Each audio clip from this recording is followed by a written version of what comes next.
The whole documentary in general, I think did a terrible job. Directors and the journalists did an even worse job. Without bringing up me being in there yet, why was Alexis there? Because why the fuck are you having another manipulator and liar on something for her to change around her story, for her to feel better about what she did and who she helped? And why the fuck was my name in her mouth? I think this documentary was shitty, it was crappy, and I could have done better within a 12-hour span with my knowledge of After Effects and Premiere Pro than these two directors did. Black Widow. One day later. Oh yeah, Toodaloo, motherfucker!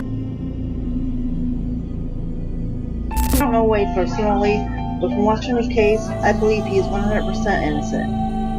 He is going to get the death penalty if we don't do anything.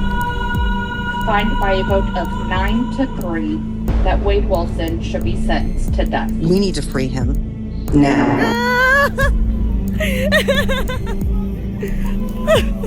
My nose to the ground and really just focus on fighting everything that I can for Wade behind the scenes because there's a lot going down. Who did he do the interview with? This guy jumpsuit Pablo, who's been a fucking problem. Fucking asshole about shit. Like, asshole. Oh, I'm the asshole.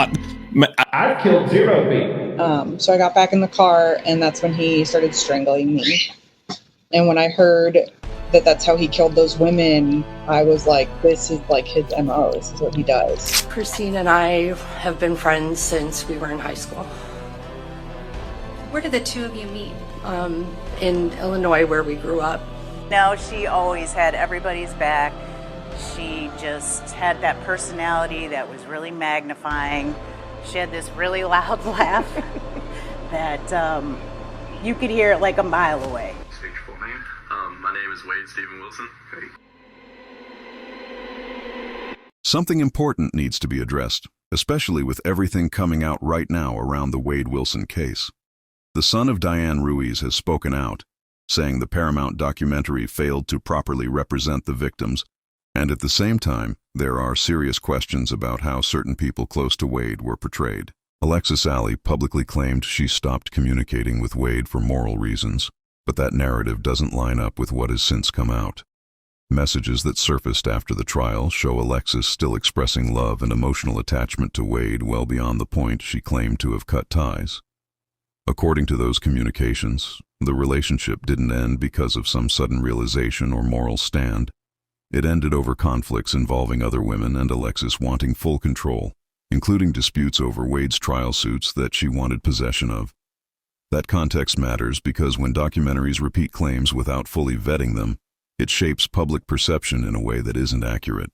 Okay, so this documentary that came out definitely pissed off the victim's family, and that is Zane Romero. So this is Zane Romero's TikTok. Make sure you go follow him. But this is the son of Diane Ruiz, and he has a lot to say. Let's get straight into it. I've made this video so many times, and it's me just gonna shit talk the Handsome Devil Charming Killer documentary and how it portrayed the murders of Christine Melton and Diane Ruiz, and also how it portrayed those victims' family. And I think they did a terrible job. The whole documentary in general, I think did a terrible job. I actually think the directors and the journalists did an even worse job. Without bringing up me being in there yet, why was Alexis there? Who the fuck invited Alexis to this party? Because why the fuck are you having another manipulator and liar on something for her to change around her story, for her to feel better about what she did and who she helped? And why the fuck was my name in her mouth?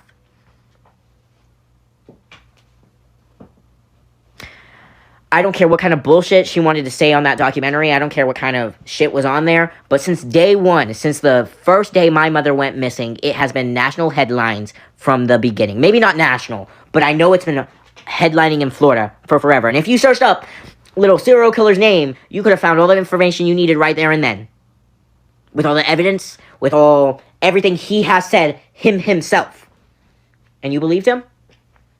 That's that's just, it's mind-boggling. It is mind-boggling to me. And on that point of me being brought up in that documentary, I was contacted by a woman named Jennifer. She was one of the journalists for that documentary that did the research.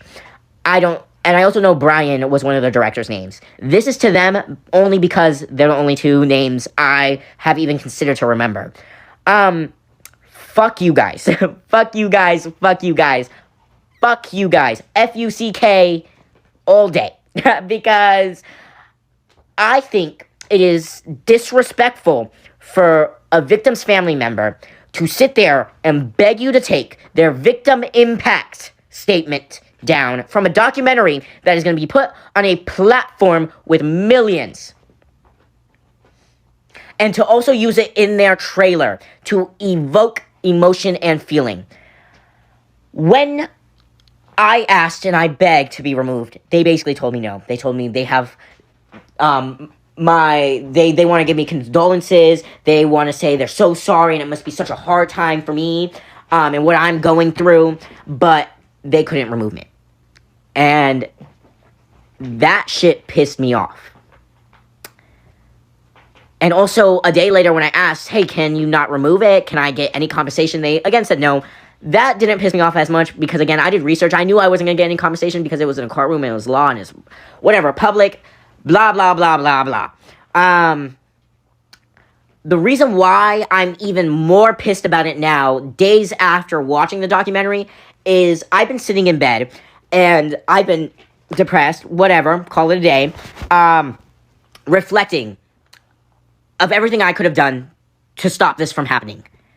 In general, to stop everything from happening, right? So I'm over here reliving these events, reliving what it was like when I was sitting there and I was watching the trial off of my phone, because I refused, because I did not want to be too much on a public view, and let alone my victim impact statement was one of the only things out of this whole case I ever allowed to be televised. When the news people came to our house the first time when my mom went missing, I refused to be on camera. I refused any interviews. I refused all the people talking to me. The only time I sat there and I was like, you know what? I'll do this. It was for the impact statement only, because I wanted the judge and the jury to hear how this has impacted my life. My life. And the reason why I bring this up and I bring up that they couldn't remove this is because in the documentary, out of everything that was happening, out of all the wedded wives, out of Alexis being brought up, about all of this happening, why was the testimony to one of the last witnesses to hang out and be with Wade not in the documentary? His name was like Jaden or Jordan, one of the fucking two. I don't remember it off the top of my head. Why was he not in the documentary? He was the last living thing to be there. To both see Mr. Serial Killer himself and Christine Melton alive. Why was that not in the documentary? But there was plenty of scenes to my testimony, to zooming in on not only my family, but Christine Melton's family, crying in that courtroom. What in your right fucking mind thinks that's okay?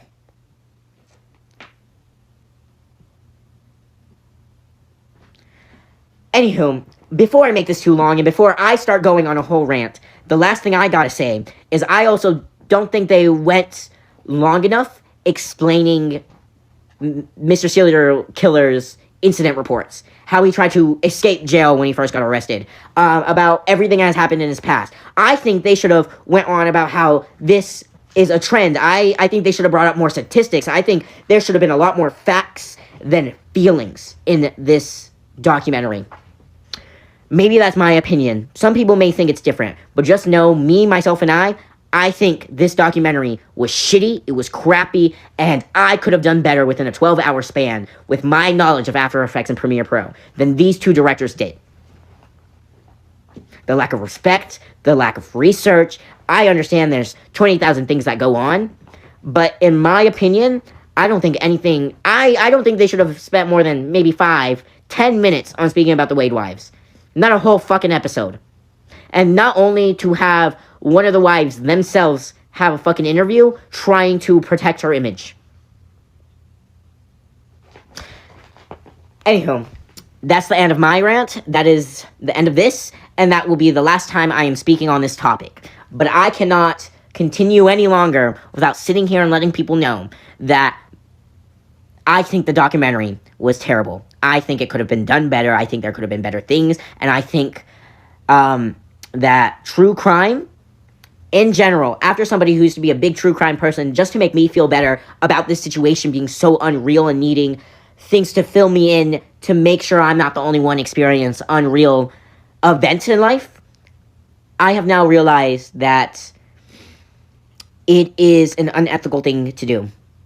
An unethical thing to profit from, an unethical thing to make about if nobody that these crimes affected get anything from it. This documentary was not closure for me. Nothing was actually closure to me. This documentary revoked feelings I have not felt since I was 14. Made me feel as if I was once again in high school reliving everything over again. Making me feel like I had no control over a situation I should have had control over. I should have not been in there. I should have been respected. My family should have been respected. It should have went better. And I was told in those calls with Jennifer, one of the journalists, that I need to trust them because the court and stuff was trusting them, so I need to.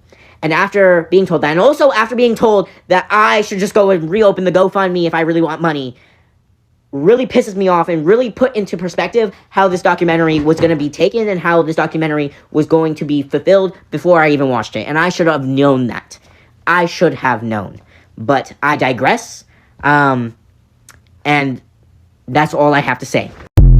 RIP to Christine and Diane. Those were strong words spoke by Zane Romero on TikTok, the son of Diane Ruiz. And honestly, I feel him. I mean, come on, Alexis, that's where y'all messed up in this documentary. You started the gate off with Alexis, and she is a known liar. And with a little bit of research on the internet, you would have figured that out right out the gate. She is a clout chaser. She chased clout since the beginning, and she wanted Wade for herself, and that's why she left Wade. Not because what she heard was Zane. We show proof of that. Zavgro released the messages. Now, it's 100% okay for Zane to be mad about this. I mean, this is his family. He lived it. He even talked about the trauma that he now has to relive, thinking to himself what he could have done to change everything. And honestly, man, there's nothing you could have done, and you shouldn't feel like that. You're a good kid, and you've made something out of your life, and now this has just brought him back to square one. He's trying to get through this trauma. Now, when it comes to the names that he brought up involved with this documentary, he wants all the smoke. Will they respond? Will they put a statement out? We know that victims from documentaries and the victims' families, they get upset. But this time, they actually involved him early in the documentary and promised him that everything will be okay. And that is some snake activity.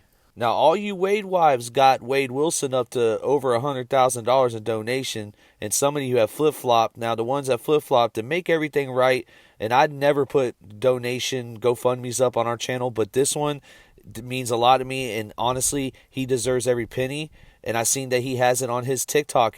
Zane wants everyone to donate to his GoFundMe, and he's a victim. This is where all the money should go, not to Wade Wilson. Are y'all crazy? Come on, man. Now, I've seen some people in the comments saying, yo, Dylan, you need to lay off Alexis. She's better. She's married with a new man now. No. Back in July of 2025, she got herself back involved and sat down and did this documentary and lied in 4K. She lied on national television, and now you got the victim's family feeling the trauma all over again because you had to mention him, didn't you, Alexis? You had to mention Zane. He's pissed off, and we're with him. We're here to support him. Whatever he wants to do, we're going to go be right behind him, and we're not letting the gas. Nah, listen. Alexis needs to go live on her TikTok and apologize. The producers of this documentary needs to put a statement out and apologize. Fix it. Now, there's another documentary coming out on Netflix. What are they going to do? This was another episode of The Ugly Double. We will keep you updated on the Wade Wilson case and any updates that come in. Make sure you smash the like button. And go follow Zane, please. And go donate to the GoFundMe of Zane. Thank you. Y'all have a great day. Also, P.S. Fuck Wade Wilson and the Wade wives. R.I.P. Christine and Diane. Fuck a Wade wife. You know Alexis lies. They say Papa Steve snitched, but he saved lives. Wade Wilson's gonna die if he was on stage side. This is for the victim's family, we gon' slide. You can run, but you can't hide. You can run, but you can't hide. Bitch, we gonna slide. Alexis, why did you damn lie? Cause you got a new man, cause you got a new life.